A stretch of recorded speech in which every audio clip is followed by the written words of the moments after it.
Hello, my name is Grant Hegerson. I'm a junior at Jabot, and I am also one of the diocesan representatives for our youth in our parish. And today I'm going to be reading The Spider Who Saved Christmas by Raymond Arroyo. In the days of Herod, the king of Judea, Mary, her husband Joseph, and the baby, Jesus, fled to Bethlehem by night, bound for the land of Egypt. Weary from the journey, they sought refuge in the caverns of the hill country.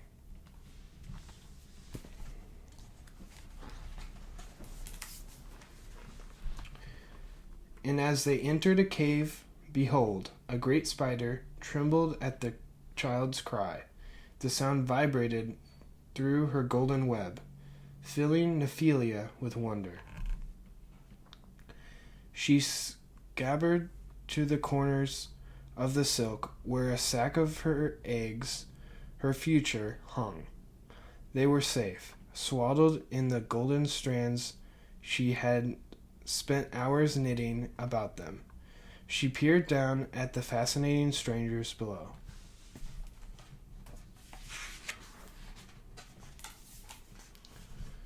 The woman, cradling the babe in her mantle, reclined beneath Nephilia's silken canopy.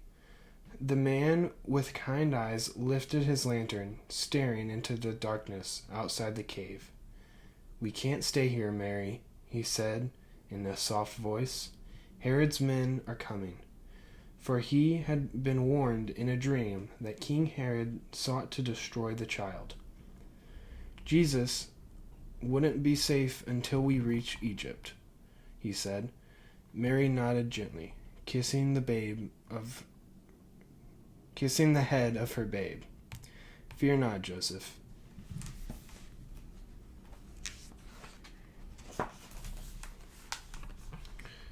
Nephilia dropped on a line of golden webbing to get a closer look at the child, who seemed to glow with his own radiance. Joseph, who turned hard when he spotted the dangling visitor above Mary. "Be still. There's a spider," he spat out.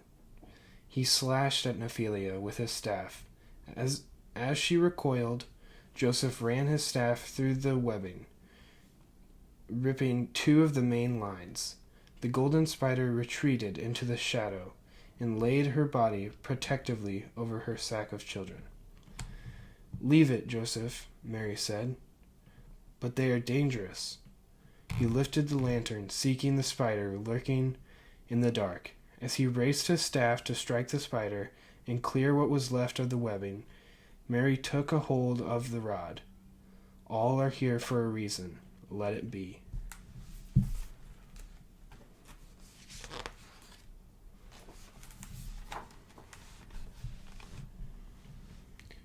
Now at the hum of the woman's voice, Nephilia relaxed, but dared not to leave the shadow. She rubbed her two front legs together, wondering how she would ever repair her shredded web. "Rest, Joseph." Mary patted the ground beside her. Joseph lay next to the child and threw his cloak over the three of them. And behold, wails of anguish and the final cries of babies floated through the night.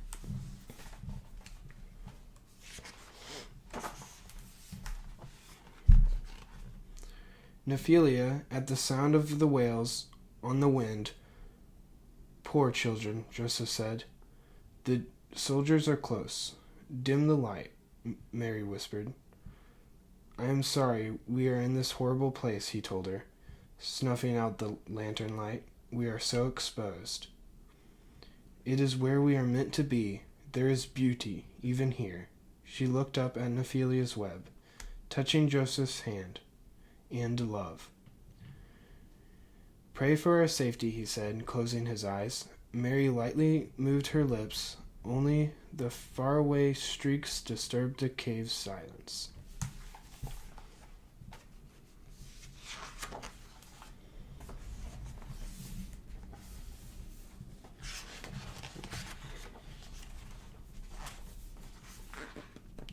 Nephilia moved to the tattered edge of her silk.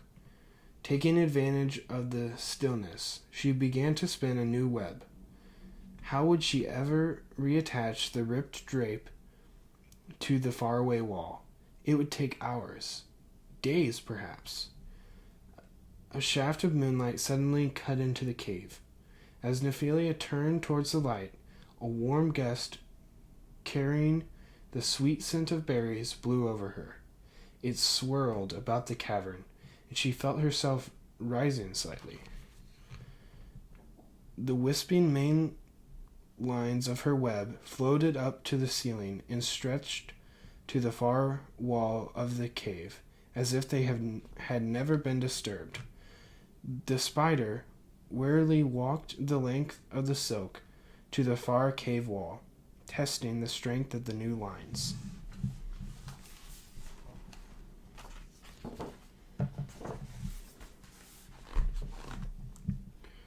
Suddenly, the child below cried, sending vibrations through the web. Nephilia's egg sac leapt and rippled at the sound. The spider stared down at the child. This is Jesus. Never had she felt such a sensation. She instantly understood what she had to do. At the center of her web, she plucked the strings, playing a tune only spiders could hear.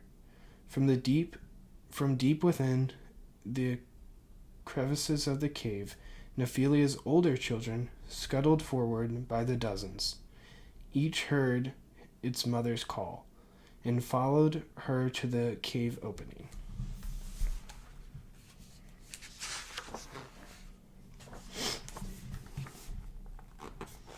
Nephilia, upside down from the cave's mouth, and hung upside down from the cave's mouth, and descended on a thick golden line until she reached the floor. She then climbed to the corners of the opening and repeatedly fluttered across the center line, leaving a trail of golden thread behind her. Her framework completed, she plucked on the center strand. At the sound of that, her children sprung into action, dropping cords of the web, weaving their golden silk in a frantic rhythmic dance.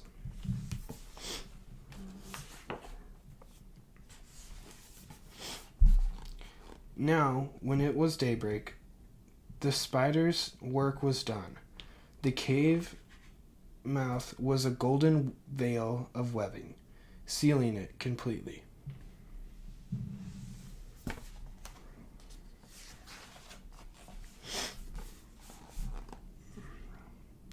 Nephilia's children returned to the darkness and their personal webs, but not Nephilia.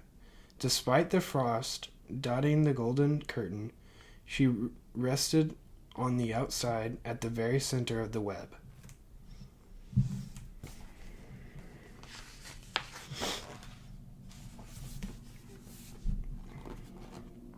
And it came to pass that Nephilia felt the approach of 3 soldiers, climbing the hillside. They carried blood-slicked swords and spoke in loud, crude voices. "You two, get up there and inspect the cave," one soldier yelled. "Why would a baby boy be in a cave? You heard the orders. Inspect every dwelling place and kill every boy under 2, especially the newborns." That was Herod's command. Go. A pair of soldiers clambered up to the cave.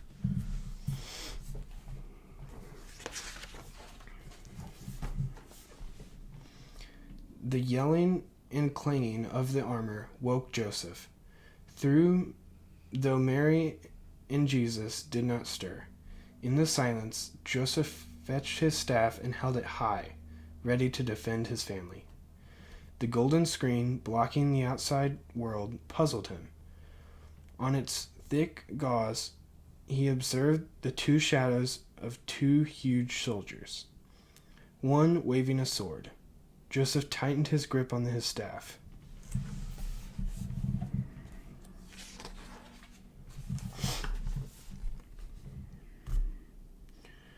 Outside, the sunlight caused the frosted cobweb to glimmer and sparkle.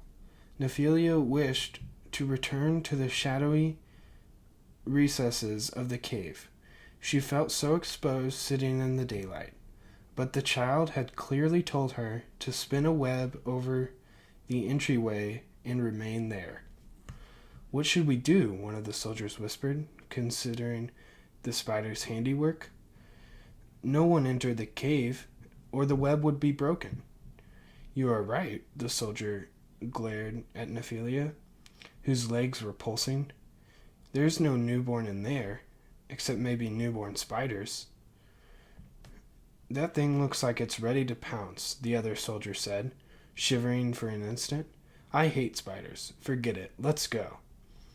"Everything is clear up here, Commander," one of them yelled, and they retreated, running down the hill.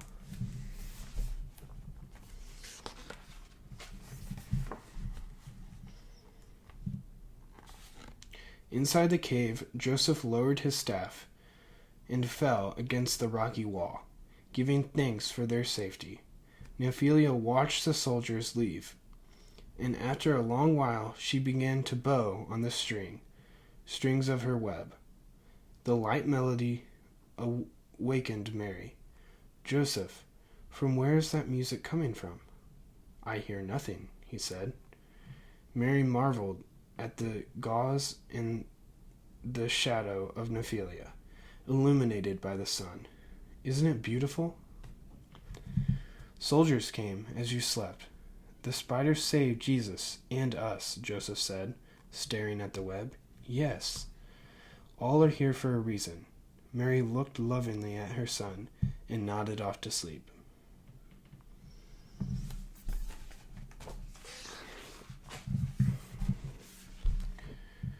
Jesus, Mary, and Joseph remained in the cave another day before taking their leave.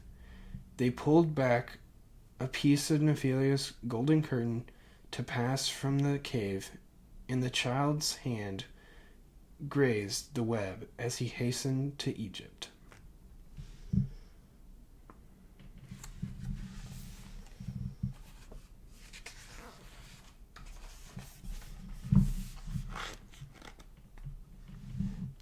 And it came to pass that Nephilia withdrew to the cave, where she tenderly embraced her egg sac, until the last of her spiderlings came forth. Soon after, she repaired the golden curtain at the entryway and spent her days at its center, basking in the sunlight. She awaited the return of the child with the sweet, sweet cry she could never forget. Even today, golden silk orb weavers, the children of Nephilia, can be found on their webs in the sun, waiting and waiting. And theirs is considered the most precious of all spider silks.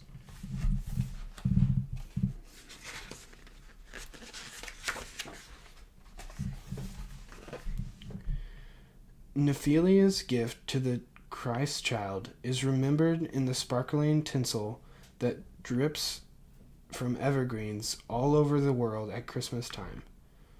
Poles, Ukrainians, and other Eastern Europeans have a tradition of placing spider ornaments on Christmas trees to commemorate the spider that saved Christmas. So the next time you see some twinkling tinsel or a spider ornament lurking in a tree branch, think of Nephilia, who, though small and feared, met divinity and reflected his light as only she could. Like each of us, she was there for a reason. Thanks for watching, and I hope you have a Merry Christmas. See ya.